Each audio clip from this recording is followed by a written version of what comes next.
नमस्कार, मी पंजाब हवामान अभ्यासक मुक्काम पोस्ट गुगली धुमगाव तालुका शिरूर जिल्हा परभणी. फक्त पश्चिम महाराष्ट्रातून कोकणपट्टी भागाकडे तुरळक ठिकाणी पाऊस पडणार आहे. म्हणजे तो पाऊस सातारा सांगली कोल्हापूर पुणे तसेच नाशिक यापर्यंत पाऊस 24 तारखेपर्यंत विखुरलेल्या स्वरूपात पडणार आहे, म्हणून हा अंदाज लक्षात घ्यायचा. त्याच्यानंतर राज्यामध्ये 27 तारखेच्या नंतर पुन्हा एकदा वातावरण चेंज होणार आहे, म्हणून ही अंदाज लक्षात घ्यायचा. पण जे अवकाळी पावसाचं वातावरण होतं ते आता म्हणजे राज्यातलं सगळीकडलं आजपासून उद्यापासून थांबणार आहे. म्हणजे आज देखील बऱ्याच ठिकाणी थांबणार आहे, म्हणून ही अंदाज लक्षात घ्यायचा. म्हणजे आजपासून जे अवकाळीचं संकट होतं ते थांबलं.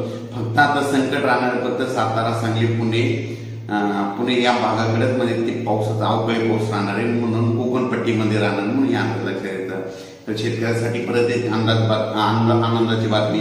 आज आहे 18 मे आणि आता मान्सूनची आता मध्ये चावल लागली.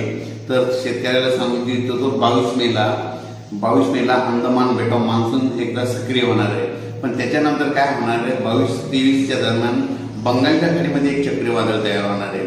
बंगालच्या उपसागरामध्ये म्हणजे एक चक्रीवादळ तयार होईल आणि ते चक्रीवादळ कलकत्ता बांगलादेशकडे जाणार आहे, म्हणून हा अंदाज लक्षात येतात.